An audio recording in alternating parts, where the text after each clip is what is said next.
Very next story is Avengers, Enemy Number 1. Hello, I know this book has a lot of stories in it, but this is the only one you really need. It is, after all, about the greatest hero of all time. Me, Loki. What story should I tell you? I have so many good ones. There's the time I humiliated Thor, the time I beat all of the Avengers. Maybe the time I beat up the Hulk? Wait, I know. What's a good hero without a great enemy? I'll tell you the story of my greatest foe. A real dastardly villain.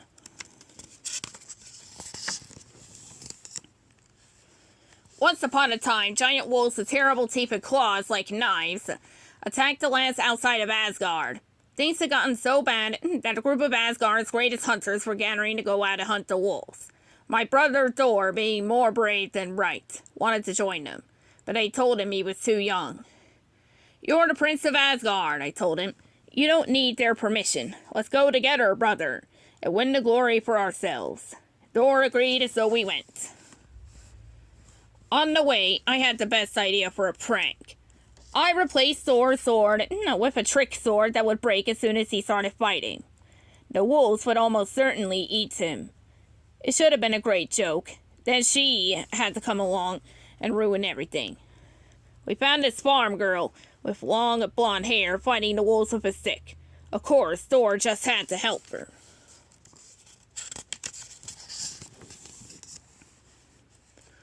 My plan worked perfectly. As soon as Thor hit one of the wolves with his sword, the whole blade shattered.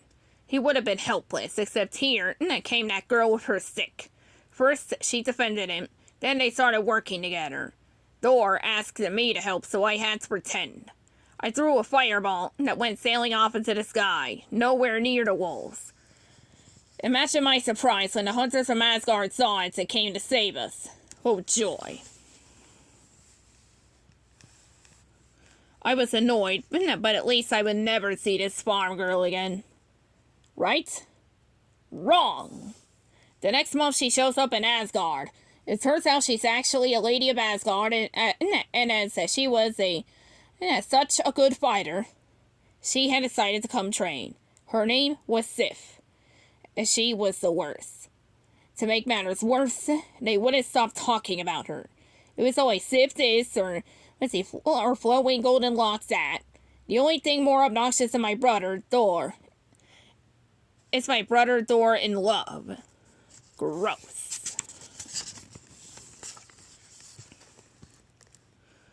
Thor and Sif started hanging out all the time. Pretty soon she was putting ideas in his head. I'm sure Loki has your best interest in mind, Thor, but roasting marshmallows on Surtur sounds dangerous. Wouldn't you rather spar with me? She was doing it on purpose. She was interfering with all my plans. I had to find a way to make her stop. Being the genius I am, I had the perfect plan. In the middle of the night, I would use magic to steal every strand of that beautiful golden hair that Thor loves so much. Then I sneak away. Neither Sif nor Thor would ever suspect me. Once Thor stopped spending all his time with her, I could go back to trying to maroon him with frost giants. It almost worked, too. On the way out, I must have made a noise because all I heard was a roar like a wild animal. A Sif catapulted across the room in no time. She tackled me in the middle of the room. I was so surprised I couldn't even defend myself. She pinned me down and started yelling. Why did you do this? I've been nothing but nice to you.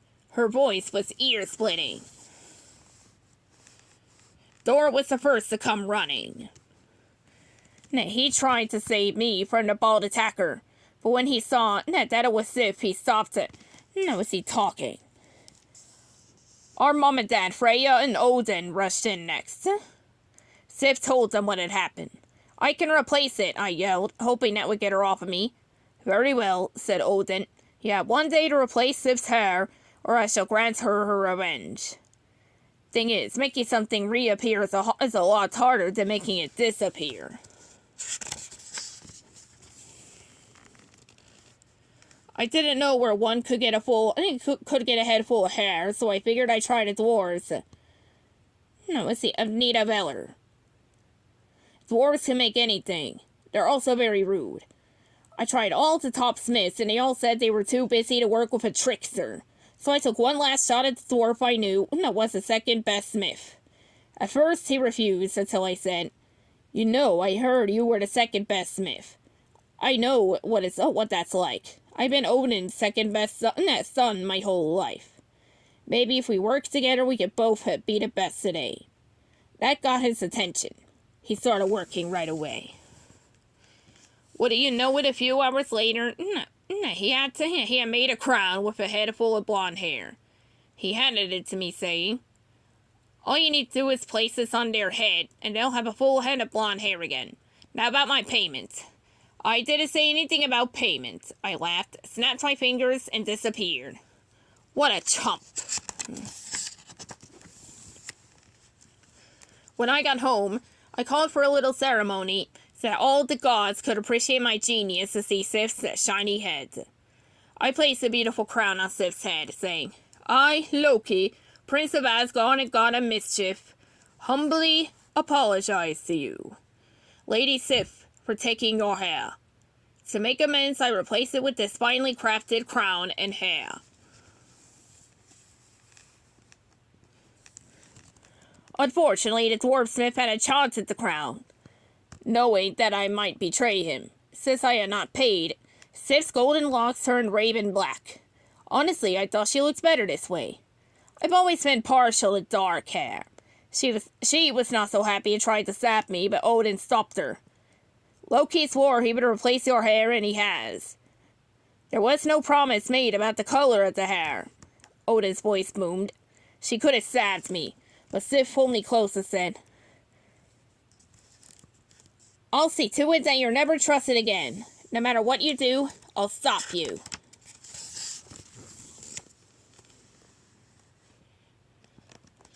So if you read this far, you probably already guessed who my greatest villain is.